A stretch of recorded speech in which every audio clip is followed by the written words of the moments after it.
Welcome to another episode of Guy Talks to Camera, your favorite series.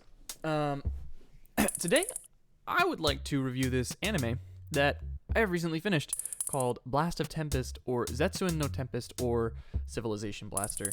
Goes by many names, has one single story, or does it?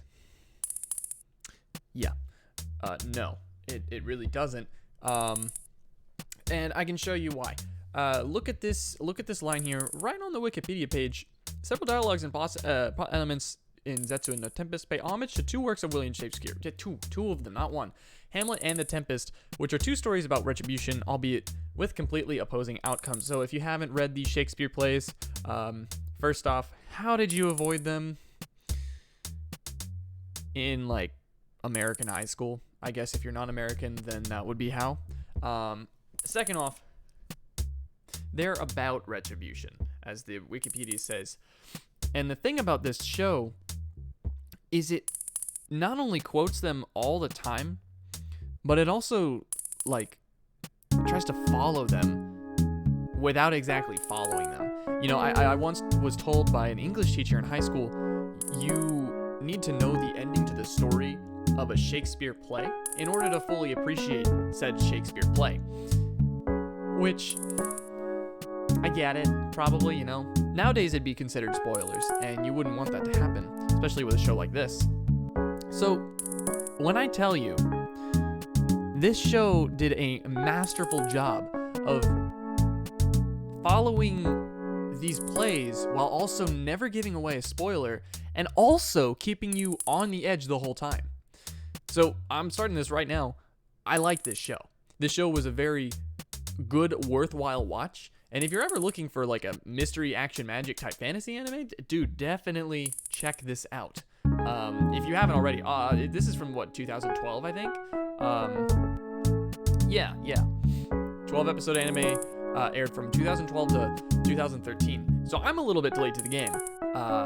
But I only recently watched it, so I figured, might as well talk about it. Because it's been on my mind recently, So, if we read a little bit of the plot. The story revolves around Mahiro Fuwa, a teenage high school student whose younger stepsister, who was also the longtime girlfriend of his childhood friend Yoshino Takigawa, was mysteriously murdered along with their parents 1 year before. Mahiro is contacted by Hakaze Kusaribe, the leader of the Kusaribe clan, who was left stranded on an unknown deserted island by her followers, and agrees to help Hakaze in exchange for her help to find the culprit responsible for the tragic death of his family. Upon learning of his friend's intentions, Yoshino joins him on a quest to stand up against the rest of the Kusaribe clan, who intends to awaken the Tree of Exodus, whose power can ruin the entire world.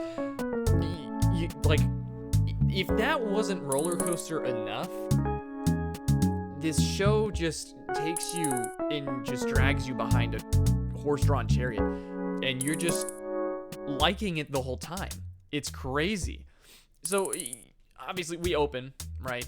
And first in the anime, I don't know how the manga starts, but in the anime, first thing we see actually is not Mahiro Fuwa, but Yoshino Takigawa.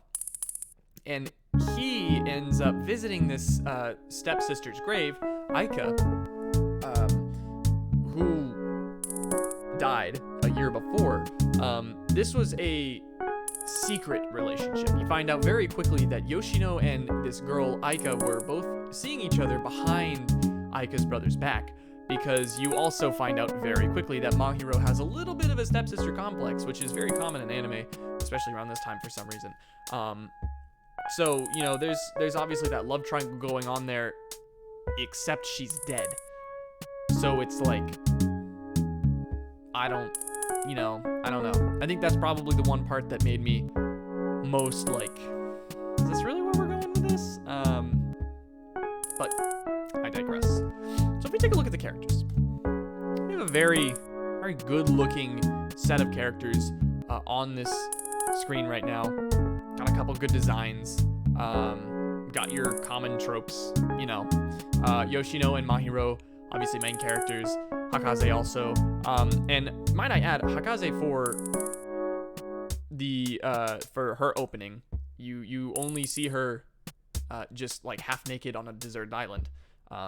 As we read in the synopsis on the wiki page, she's out on an island, and So obviously she has no clothes. But the funny thing is, like, while she's there, she's surviving and contacting these children through like a magic doll or whatever, because she's got magic powers.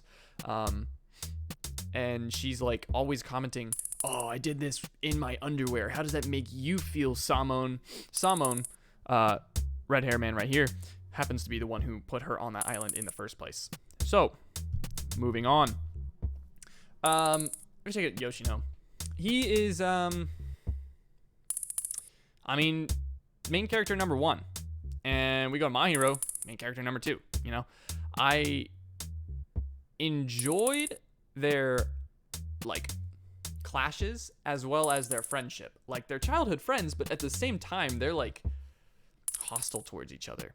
You know, it's a very strange dynamic, which really plays into that Shakespearean thing of two brothers who are clashing against each other. And they mention multiple times throughout the show, they're like, "Oh, you know that Shakespeare play Hamlet, you know, brothers end up dueling, or they, like, are the reason for each other's," you know, I don't know exactly Hamlet, or exactly how it goes, but that's, like, a thing they talk about there.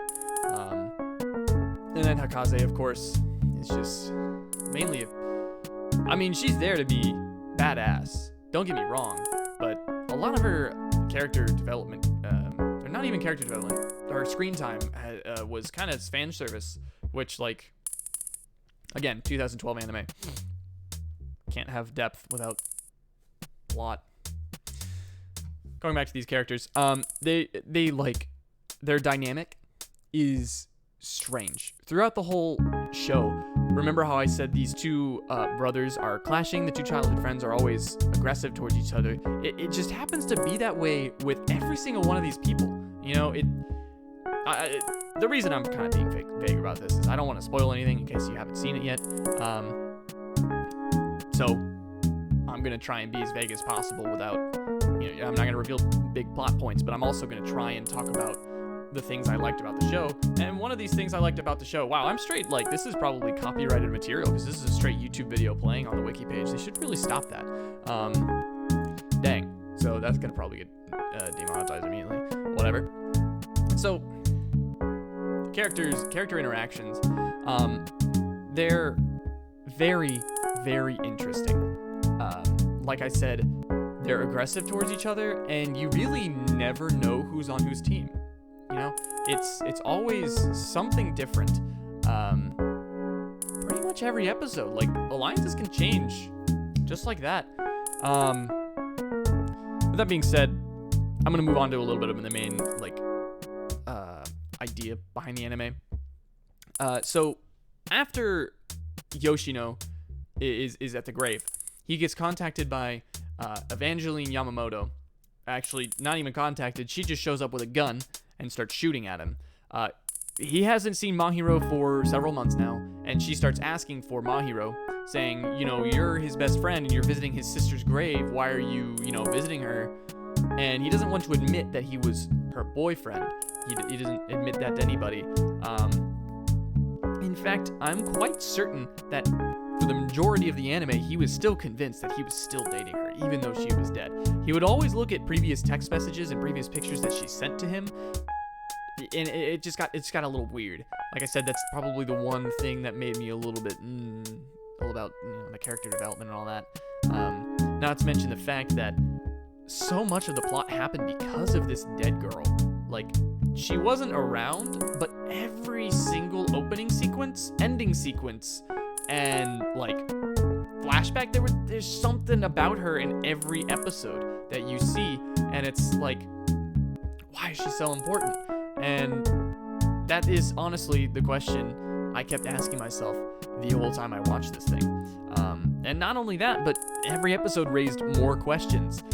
It was just, it really made me think, what the heck is going on here?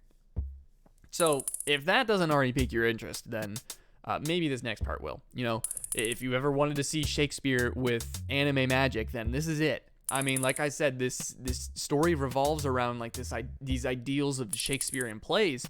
Mahiro swoops in to save Yoshino from the lady with the gun, and he's like, whoa, I got this, starts like blue glowing and starts using defense magic to like block the bullets and grab Yoshino and speed out of there, and like starts fighting her with this magic stuff. And I'm like, yo, where did this come from? You know, it was very, very out of the blue, but it very quickly turned to just normal. And the way magic works, you find out very quickly, is from the Kusaribe clan, which is where Hakaze is from. They get their powers from the Tree of Genesis. Okay, now there are these two trees. There's the Tree of Genesis and the Tree of Exodus. They're two different things, and they're opposing trees. Again, a very weird plot point in my opinion. Why is the source of power trees, and why is the main enemy, again, a tree? Such as food for thought. So he reveals this magic thing, also reveals that he's talking to Hakaze on the island through a doll that she just can communicate with through magic. And then Yoshino learns magic as well.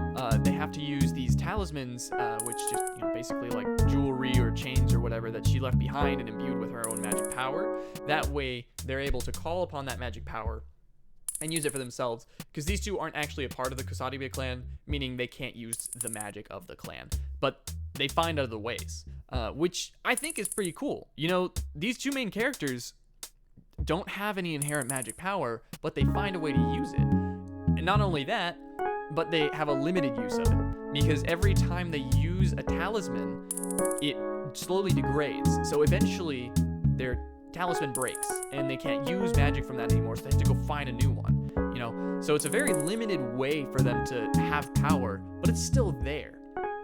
Their main power, if you can even call it a power, is their minds. These two are probably the smartest teenagers I've ever seen in anime, main character-wise. You know, most main characters are kind of a little bit dense in shonen-type shows, but these two are just, I don't get it, you know?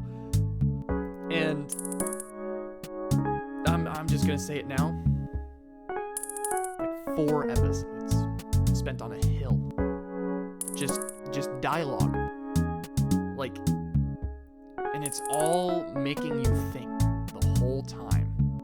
It's like, why? Why is a hill so interesting, and why does it go on for 4 episodes? And just trust me. Those are the best 4 episodes of the whole show. After that, it's a little bit downhill in my opinion. But that is the season 2 downfalls of shows. Don't get me wrong, I did enjoy the ending. I did enjoy the latter half of the series, but I do have to say, it was the weaker part.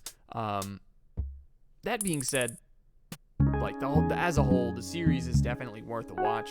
And if this little, like, honestly, I didn't prepare a script or anything for this. I just sat down and I just started talking about the show. I don't know. I enjoyed it.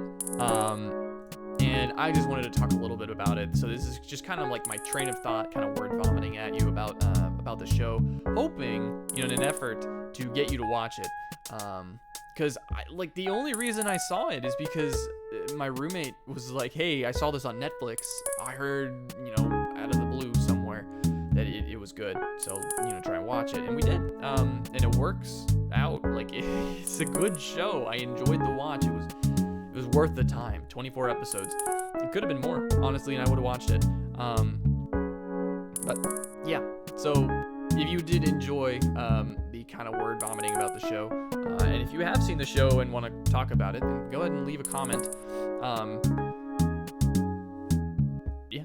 So, and if you haven't seen the show and you're interested, make sure and go watch it, and come back and leave a comment and say, "Oh, you made me go watch the show and I liked it," or "You didn't like it," you know. Whatever you want to do. Anyways, that being said, thank you for watching. Yeah, I hope this word vomit wasn't too off-putting for y'all. Have a good one.